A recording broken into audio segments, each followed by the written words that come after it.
नहमदुहु व नुसल्ली अला रसूलिहिल करीम अम्मा बाद फस्अलू अहल ज़िक्र इन कुन्तुम ला तअलमून वक़ाल क़ाइदुनल अअज़म रसूलुल्लाह सल्लल्लाहु अलैहि वसल्लम इन्नमा शिफ़ाउल अय्यि अस्सुआल। कतुनको औरीदुनको मुसलमानानो द अल्लाह रब्बुल आलमीन په توفیق سره او په فضل سره د هغه ملګرو د سوالاتو جوابات کوو کوم چې د څو ورځو نه پته مو چونکې د مشاغل کثیره د وجې نه سوالات لیټ هم شي او ورځ هم نه وي متعینه، خو بس د زیاتو پروګراماتو وغیره د مصروفیت د وجې نه موږ معذور یو او والعذر عند کرام الناس مقبول. محمد حسین سبائی د اریپور نه سوال کړی دی چې کله ته بینک کې پیسې کېدي 1,000 روپے مثال نو کال پس په تاله سود هم واپسی درکوي، مطلب 20 روپے په سیوا درکوي. دا سیوایي پیسو سره څه کول پکار دي؟ جواب دا دی ګوله کله چې ته بینک کې 1,000 روپے کېدي 2,000 کېدي 1,00,000 روپے کېدي بس ته د خپلو پیسو حقدار یې، د خپلې پیسې ته واخله، سیوایي پیسې ته مه راخله. دا سود دی. تا چې په هر طریقه واغستو نو سود دی واغستو. داسې بینک کې بیا اقدمه مختلف صورتونه جوړیږي، بیا بل چا سره امانت کدا وغیره نور صورتونه اختیار کا، خو د سود پیسې ته مه راخله. دا ټولو نه بهتره طریقه ده، ځکه چې تا خپلې 1,000 روپۍ هم راواغستې او سیوایي په سود هم راواغستو، د سود معامله خو تا وکړه. بیا فقهاو پکې دا یو خبره کړې ده چې یاره دکه پیسې خیر د ته راواخله خو بل چاله بیا ورکه او د ثواب نیت پکې مه کوه، بس هسې غریبانانو ته ورکه او په خپل استعمال کې مه راوله، نو ته د سود نه بچ شي. خو د دې ټولو نه بهتره خبره هم دا ده چې دکه پیسې ته د سره راخلمه. بل ملګري سوال کړی دی وی د حیض په دوران کې ایام الحیض کې د حیض د بیماری په ورځو کې ښځې باندې احتلام وشو، غسل په بل ضروری شو، نو دا به غسل کوي یا نه به کوي؟ جواب دا دی المغنی د ابن قدامه صاحب او دغه رنګې المجموع د امام نووي صاحب هغې کې ذکر کوي چې په دې مسله کې د علماو 2 رایې دي چې ښځه په حیض کې ده نو هسې هم پاکه نه ده خو بیا په غسل هم لازم شو، نو دې باره کې هغې وی چې د جمهور رای دا ده چې دې ته د غسل ضرورت نشته، ځکه چې دا په غټ نجاست کې او غټ جنابت کې مصروفه ده چې هغې ته حیض وي، نو لہذا د غسل ضرورت ورته نشته. کله چې د حیض نه پاکیږي غسل وکي، بس دا یو غسل به د حیض د پاکېدو هم شي او د احتلام هغه غسل به هم پوره شي، ځکه که دا غسل وکي هم بیا هم پاکه نه ده، ځکه حیض کې مصروفه ده. بعض علماو بغیر د څه دلیل نه دا قول کړی دی چې یاره د عام قرائت دپاره یا د غلاب په ذریعه د قرآن مسکولو دپاره دی، کم از کم د قرائت دپاره غسل وکي، دا اختیار کې دی، حیض اختیار کې نه دی. خو علما وی هذا قول بعید عن الحجه، دا قول دا په څه دلیل باندې نه دی بنا او څه دلیل پې نشته. فلهذا کومه ښځه چې په حیض کې ده هغې باندې که غسل واجب شو، غسل پې بل واړېدو دا به غسل نه کوي. کله چې د حیض نه پاکیږي او د حیض د پاکېدو غسل وکړي نو دا ټولو غسل یې وشو. محمد ظهیر صاحب سوال کړی دی وی زمونږ علاقه کې یو عالم دی او هغه وایي چې جنازه کې فاتحه ویل حرام دي، آیا دا خبره ټیک ده؟ ګلونو خبره دا ده چې ډېرې د انصاف خبرې پکار وي، د ظلم خبرې، د مسلک پرستی خبرې، د جماعت پرستی خبرو له زور ورکول او امت کې تفریقه جوړول دا د حق کار نه دی. اعتدالي مسلک خدا دی چې زمونږ د احنافو کتابونو هم دا لیکلي دي چې بقصد ثنا یا دغسې هم په جنازه کې صورت فاتحه ویل مستحب دي. دا خو احناف علماو هم لیکلي دي، خدا بعضی سیزونه داسې شي چې هغه عام شي. دلته زمونږ په علاقو کې عام رواج دا دی چې خلک فاتحه نه وي، حالن کې ویلې پکار دي. دا جنازه د مړي اخري حق دی، خیسته طریقې سره جنازه پکاري. دا نن چې زمونږ د جنازو کم حال دی، بس مولا زر الله اکبر الله اکبر درز غربو سپلې خلکو بیا ترخ کې نیولي کته وغورځي منډي کی.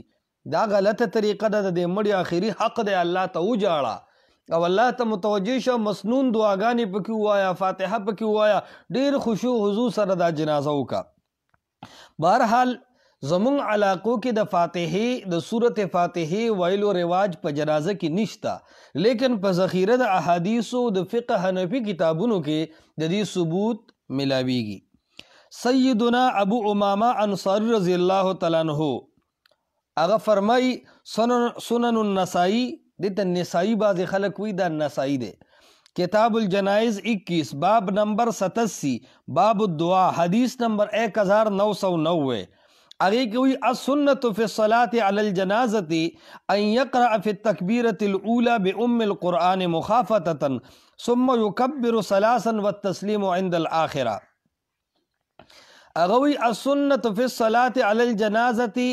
ان یقرأ فی التکبیرة الاولى بأم القرآن. وی جنازه کے سنت طریقہ دادا ان یقرأ چه دا جنازه کون کی دی اولولی یا که مجهول وی ان یقرأ چه ادی لستری شی پا اولنی تکبیر کی سورت فاتحہ، یعنی کل چه اللہ اکبر دی اکو نلومبی تکبیر کی سورت فاتحہ اوایا او بیا دری تکبیر بپاتی شی او بیا سلام دے. معرفت انواع علم الحدیث صفحہ 123 النکت علی کتاب ابن صلاح جلد 2 صفحہ 523 اگے کی دا اصولی قیدہ لکلی دا چه قول الصحابی من السنت کذا، چه صحابی دا سی ہوئی چه من السنت یہ لکا سنگ چه دیزے ویلی دی چه السنت فی الصلاة، نو صحابی چه کلا من السنت کذا ہوئی نو اگی وی فالعصح انه مسند مرفوع. وی صحیح خبردار چه دا صحابی دا لفظ چه من السنت کذا دا دا مسند مرفوع پا حکم کی دی، لأن الظاہر انه لا یرید به الا سنت رسول اللہ صلی اللہ علیہ وسلم وما یجب اتباعه. وی زکا چه دا صحابی ہوئی چه من السنت کذا دا سنت طریقون یو طریقہ دادا. کله چې صحابی دا خبر وکي نو دا مطلب دی چې د رسول الله صلی الله علیه وسلم سنت داو، د رسول الله صلی الله علیه وسلم طریقه داوا، یا دا مطلبی چې دا طریقه واجب او ضروری ده. نو دا هغه مقصودی. دا اول دلیل شو د سیدنا ابو امامه انصاری رضی الله عنه. دویم دلیل دی طلحہ ابن عبداللہ ابن عوف رضی اللہ تعالی عنہ، صحیح بخاری کتاب الجنائز باب قراءت فاتحة الكتاب علی الجنازہ. آگے کی روایت دی صلیت خلف ابن عباس علی جنازت فقرأ بفاتحة الكتاب قال لیعلموا انها سنت. سنن نسائی کتاب الجنائز باب الدعاء کی وی صلیت خلف ابن عباس علی جنازت فقرأ بفاتحة الكتاب وسورة وجهرا حتى اسمعنا فلما فرغ اخذت بيده فسألته فقال سنة وحق. دا دویم دلیل لے طلحہ ابن عبداللہ ابن عوف وی چه ما د ابن عباس رضی اللہ تعالیٰ عنہ شاعت د جنازی منزک، یعنی امام ابن عباس سیبو او مقتدیان منگو نوی فقرأ بفاتحة الكتاب. ابن عباس سیب چه اللہ اکبر کو نو الحمدللہ رب العالمین شروع کو سورت فاتحہ اوے نوی قالا بیا منگتوی لیعلمو انہا سنتن. دا فاتحہ میں پا تیز آواز باندی سکوی چے دا مقتدیان پا دی خبر پوشی چے پا جنازہ کے فاتحہ وائل سنتن دا محمد مصطفیٰ عظیم شان سنت تی. تنوین چے سنگا کل نوعیت وغیرہ دا پار رازی دک سے تنوین دا تعظیم دا پار رازی سنتن یو کس دا دیزن استدلال کو چی یعنی نکرے روڑے دا تنوین لی تنکیر دے چی یارا بس یو سنت قدری دی نو دا خو سنت دا تعظیم دا پارا ہم چی کم دے تنوین رازی چی انہا سنتن دا عظیم شان سنت تی. بارحال سنن نسائی کی چی پکم انداز سر دے دا شیبن کے صلیت خلف ابن عباس على جنازة فقرأ بفاتحة الكتاب وسورة وجهر حتى اسمعنا. وی چې هغه کله سورة فاتحه وی او ورسره سورة فاتحه نه پس یو سورت مې وی چې مثال ولضالین آمین نه لړو نو ورسره مثال قل هو الله احد الله الصمد لم یلد ولم یولد هم وی او بیا وی وجهر دا فاتحه او دا سورت تعلیما مونږ ته په اوچت اواز سره وی. څومره اوچت؟ دو طریق، یا خدا چې حتی اسمعنا اغه مونږ ته واورول متعدی کا، یا حتی اسمعنا دومره تیز وي چې مونږ واورېدل. نو کله چې دا فاتحه هم په اوچت آواز وي اور صورت هم ورسره وي نو مونږ ته د جنازې نه پس تاسو کو چې تا خو په جنازه کې فاتحه وي. فلما فرع اخذت بيده فسالته، نو ماته تاسو کو نو فقال وی ابن عباس صاحب فرمایل سنت وحق، جنازه کې سورۃ فاتحه ویل سنت طریقه ده او حق خبره ده، یعنی ثابت امر ده. دریم دلیل امام ابن حمام، دا حمام ویل خو ټیک نه دی، خو حمام ویل هم ډیر ټیک نه دی ځکه هغې کې یو معنی د چغل خوریم شته او حمام په معنی د بهادر سړي راځي.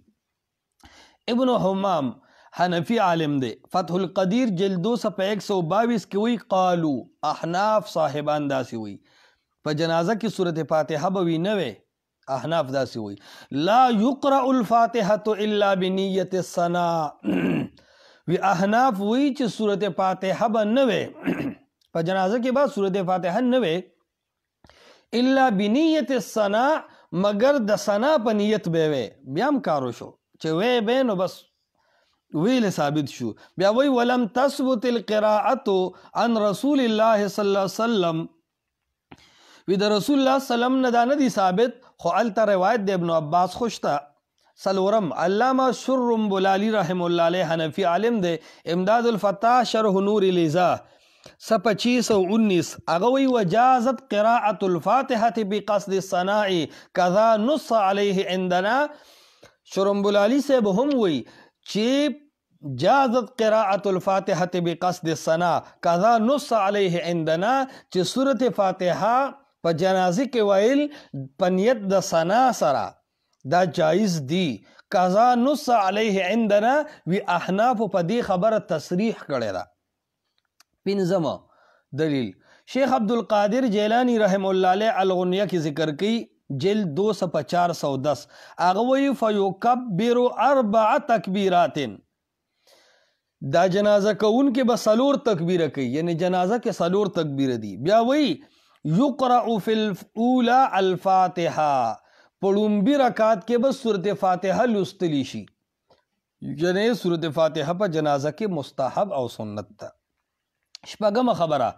علامہ ابن تیمیہ رحم اللہ علیہ مجموع الفتاوی جلد نمبر 24 صفحہ 88 سوال نمبر 611 کی وی ثبت فی الصحیح ان ابن عباس صلی علی جنازت، وی دا خو په صحیح حدیث سره ثابت دی چې ابن عباس رضی اللہ تعالی عنہ یو جنازه وکړه فقرأ بأم القرآن جهرا، او په اوچت آواز په جنازه کې سورۃ فاتحه وی. ابن تیمیہ صاحب دے وذکر او ورسره دا خبره وکړه چې انه فعل ذلك، چې هغه دا خبره رسول الله سلام کړی دا ليعلم الناس انها سنه، او نو ما په تیز زکه وی چې دا د رسول الله سلام طریقه دا او دا سنت دی. بیا شیخ الاسلام صاحب وی وذلك ان الناس فی صلاة الجنازت علی قولین، ویدا زکه چې د جنازه بارکی د فاتحه ویلو متعلق د خلق دو آرا دی. یو داری چې منهم من لا یرا فیها القراءة بحال کما قاله کثیر من السلف وهو مذهب ابی حنیفة و مالک. وی یو قول خدا دی د امام ابو حنیفه و د امام مالک صاحب و د بعض سلفو چې اغي وی بالکل بپکی قرات د فاتحه نکه په جنازه کې. وی ومنهم من یرا القراءة فیها سنت، او بعض خدا سیدی چې اغیوی په جنازه کې قرات سنت دے که قول الشافعی و احمد علی حدیث ابن عباس، لکه امام شافعی رحم اللہ علیہ دا قول دے، دی امام احمد صاحب دا قول دے په وجه د حدیث تے ابن عباس صاحب کم چې مونږ ذکر کو د بخاری و نسائی په حواله. نو بیاوی ثم من هؤلاء من یقول القراءة فیها واجبتن نوی بعض سلف وی چې په قراءت الفاتحه یعنی په جنازه کې الحمدلله ویل فاتحه ویل واجب دی وی د بعضو قول خدا دی ومنهم من يقول بل هي سنة مستحبة ليست واجبة وی بعضی دا وی چې دا مستحب دی سنت دی فاتحه ویل په جنازه کې سنت او مستحب دی د سره واجب دی نه وهذا اعدل الاقوال الثلاثه دا د شیخ الاسلام ابن تیمیه رحمه الله علیه رائے ده چې هغه وی چې د انصاف خبره ده اهل حدیث علما دي دا گزارو کی چې هغه دي دا نه وی چې به د فاتحه جنازه نه کیږي او احناف دي دا گزارو کی چې هغه دی وی چې دام د محمد رسول الله سلام طریقه ده بقصد سنانه بغیر هم دا د رسول الله سلام طریقه ده او مستحب ده او سنت ده دی خبر علامه ابن تیمیه صاحبم انصافی خبر ویلې ده وهذا اعدل الاقوال الثلاثه په درو وړو اقوالو کې بهتره قول دا دی چې فاتحه فی الجنازه سنت او مستحب ده نه کې واجب فإن السلف فعلوا هذا سلف دا سشته چې اغي سورۃ فاتحه جنازه کې ویلې ده وهذا وکانا کلل فعلین مشهورا بینهم وی دا دواړه طریقې په سلف کې مشهورې وي فاتحه ویل او نه ویل دواړه مشهوري طریقې وي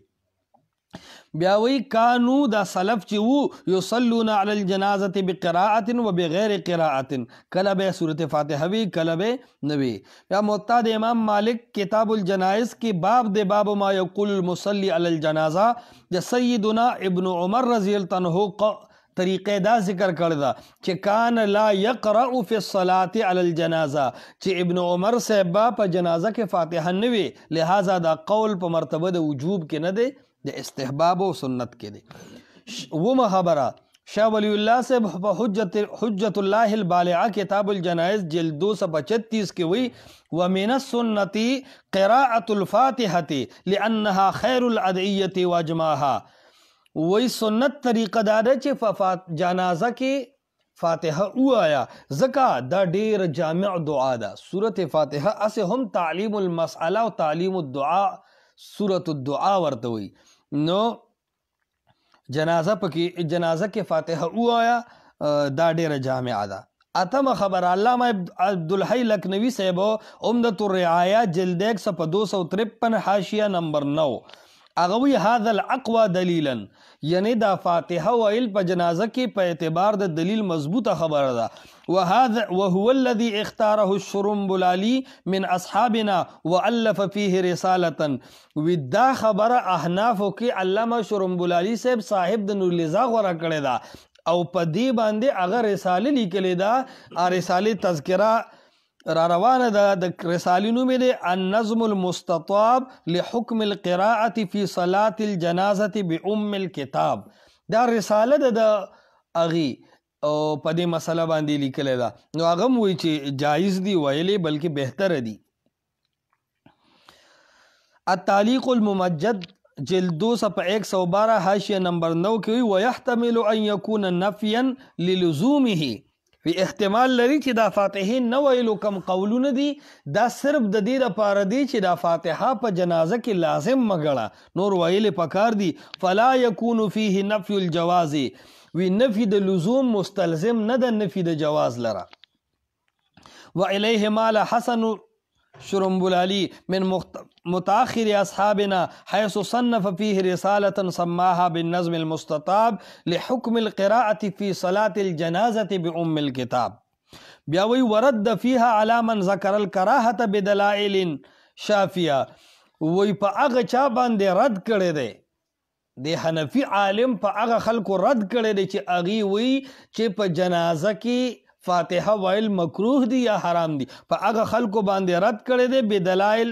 شافیتن په کافی دلائل سره په بهترو دلائل سره وهذا هو الاولى لثبوت ذلك عن رسول الله صلی الله علیه وسلم واصحابه بل مجموع رسائل د عبدالحی لکھنوی امام الکلام مع غیث العمام جلد 3 صفحہ 270 کی ہوئی والمرجح فی ذلك هو القراءة على وجه الاستحباب او السنة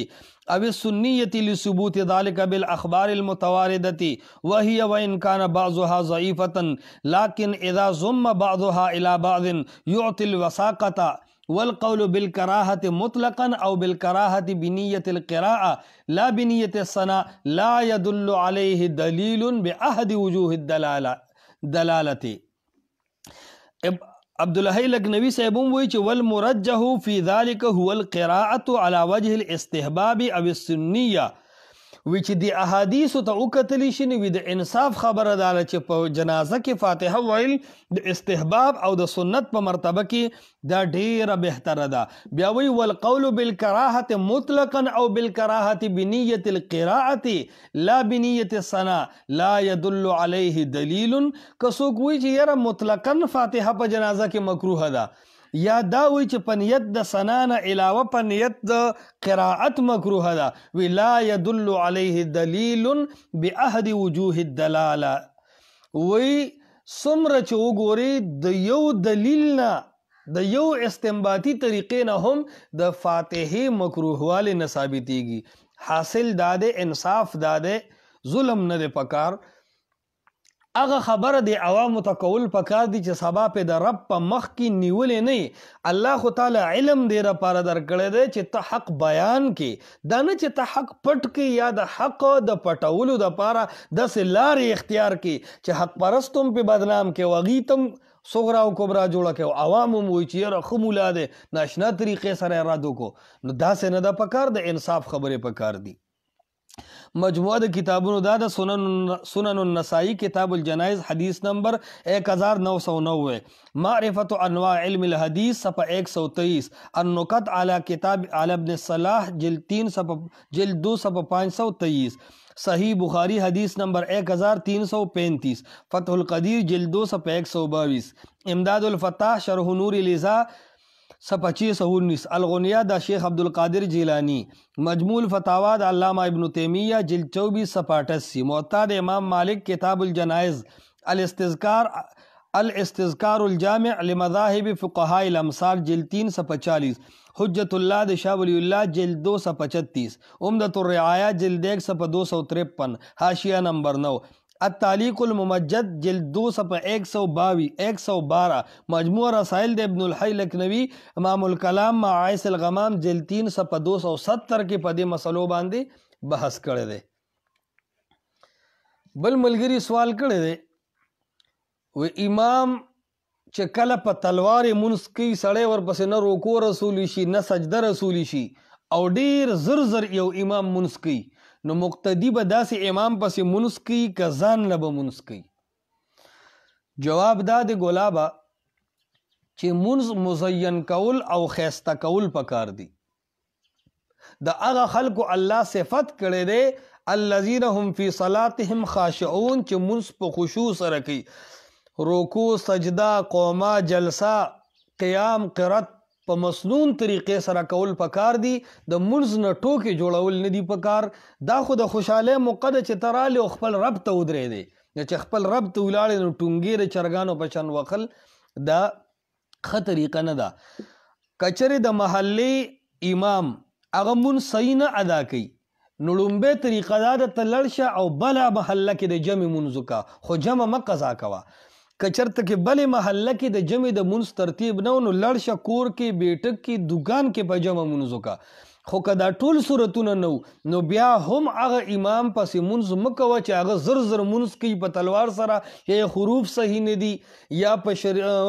مانځه په مسایلو باندې پوره عالم نه دی نو داسې سړي پسې منځ مه کوه. بیا ځان له د بل جمع غم وکړه که بله جمع نه وي بیا ځان له خشوع حضور سره منځ وکړه خو داسې امام پسې مه کوه. حدیث پدې کې په طور دلیل د بخاری هغه حدیث ته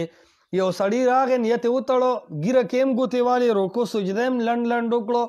او راغی رسول الله وسلم ورته وفرمایل فصلی وی صلی ورشه منځ دوباره وکړه فانک لم تصلی گویا کې تا خو اډو منځ کړی نه دی یعنی بغیر رکوع سجدې او بغیر د اطمینان نه منځ اډو منځ دی نه نو چې داسې امام پسې وکړي چې هغه منځ نه وي خو ستا منځ هم تباه شو. دی وجنا د خپل منځ ډیر اهتمام پکار دی. امام بخاری رحمه الله علیه باب تړي وی باب اذا لم يتم الامام اتم من خلفه وی کچرته د امام منځ صحیح خو د مقتدی منځ کې څه سوال دی بیا هم منځ شوی دی لیکن که د مقتدی منځ صحیح دی خو د امام منځ مکمل خراب دی بیا د مقتدی منځ هم نه کیږي او د امام خو خود نه کیږي خو که چرته کې د مقتدی منځ صحیح دی خو د امام منځ کې لږ فرق دی مطلب هغه بیماری د وجه نه معذور دی ته هغه پس روکو سجده خپل کولی شي او تسبیحات ویلی شي بیا ستا منځ صحیح دی اگر چې امام کې کمزوري ده یا امام نیت نه دی کړی بغیر د نیت ولاړ دی او تا نیت وکړو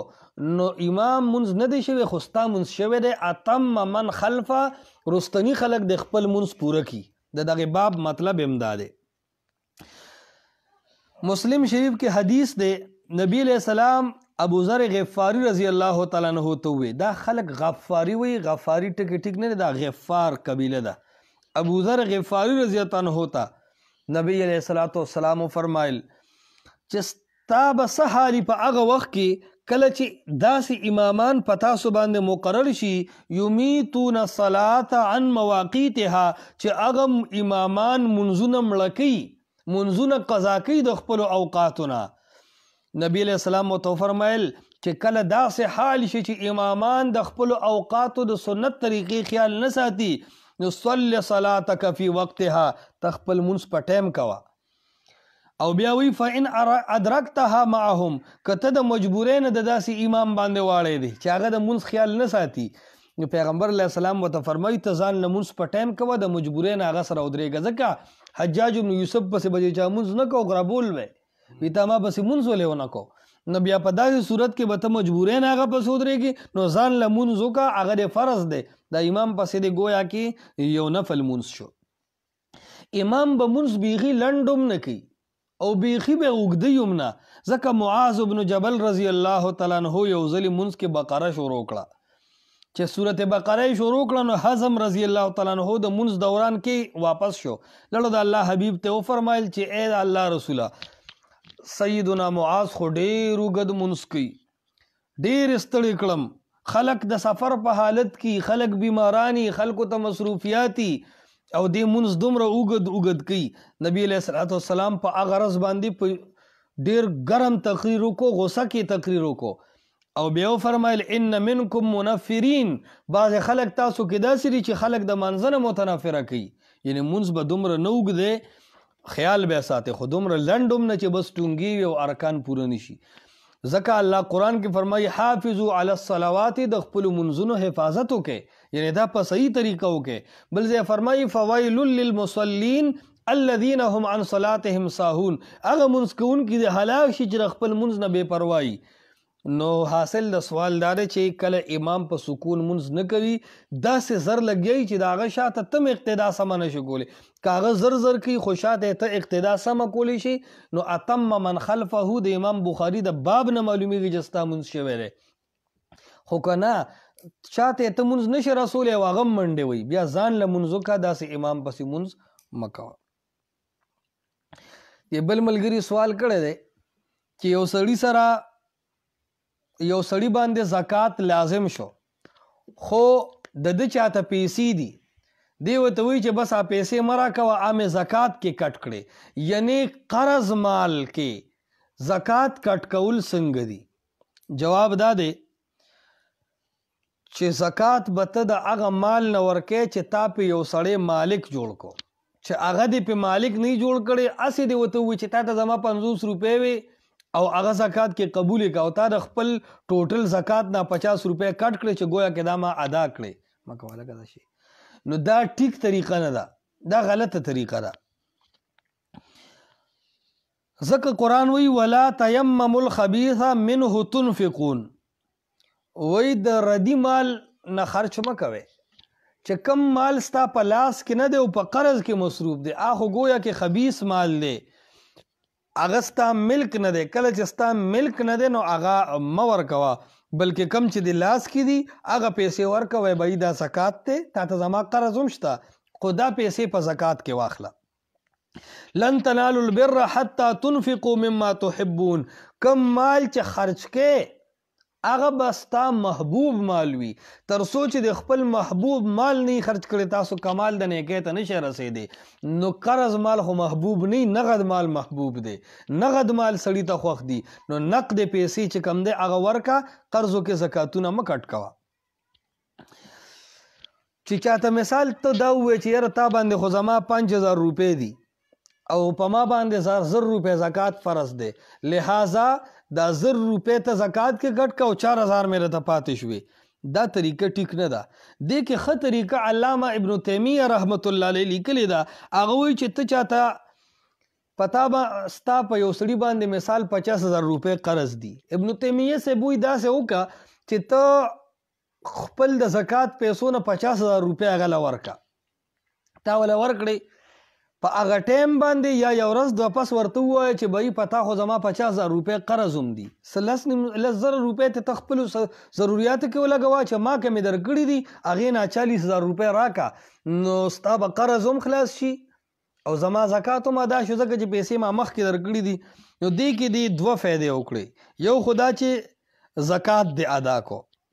دویمه دا فایده وکړه چې په مسلمان د خپل قرض سپک او آسان کو. نو دا 2 فایدې په دې کې شته. خو چې یو مال دې سره لاس کې نه دی او هسې د هوا کې ورته ووایي چې زه هغه زکات کې شمار کا، دا صحیح طریقه نه ده.